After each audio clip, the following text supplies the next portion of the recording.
माई कहीं बालक बिना गोदी लाई सुना भर दी झोलिया हमारे। म्यूजिक डायरेक्टर टुनटुन बाबू सालहा हाजीपुर वैशाली। अभी सुन रहे हैं बगैवा सिटी टी धमाका को। छठी के परबिया रखला हसेनुरा के लाज हो, रखला हसेनुरा के लाज हो। करत बानी छठी के परबिया रखला हसेनुरा के लाज हो।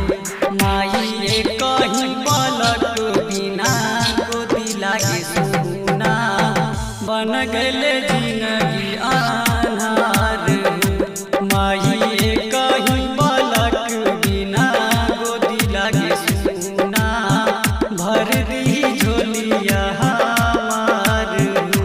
माई कहीं बालक बिना गोदी लागे सुना भर दी झोलिया हमार हो। म्यूजिक डायरेक्टर टुनटुन बाबू सालहा हाजीपुर वैशाली। इलाका किसी का हो धमाका दिवाकर दीवाना भाई का ही होगा। Recording studio. उपवास रह के पूजन करबो पूजनवा छठी के बरात माई बहुते कठिन बा। छठी के बरात माई बहुते कठिन बा। उपवास रह के पूजन करबो पूजनवा छठी के बरात माई बहुते कठिन बा। सुननाद गौवा समाज सब ताना मारत बानी हमार हो। माई कहीं बालक बिना गोदी लागे सुना बन गले जिंदगी आधार हो। माई कहीं बालक बिना गोदी लागे सुना भर दी झोलिया हमार हो। माई कहीं बालक बिना गोदी लागे सुना भर दी झोलिया हमार हो।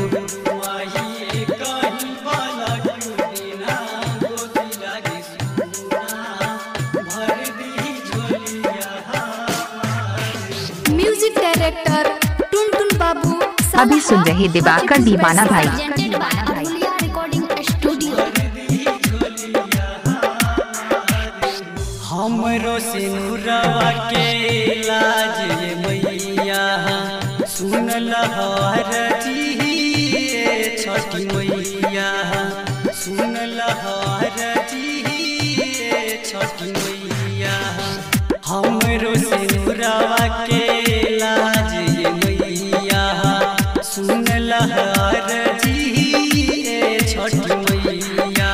नारियल फल दौरा कोनिया रख देत तोहार हो। माई कहीं बालक बिना गोदी लागे सुना बन गले जिंदगी आधार हो। माई कहीं बालक बिना गोदी लागे सुना भर दी झोलिया हमार हो। माई कहीं बालक बिना गोदी लागे सुना बन गले जिंदगी आप सुन रहे हैं आधार दिवाकर दीवाना भाई को ग्राम बगीवा जिला मधुबनी।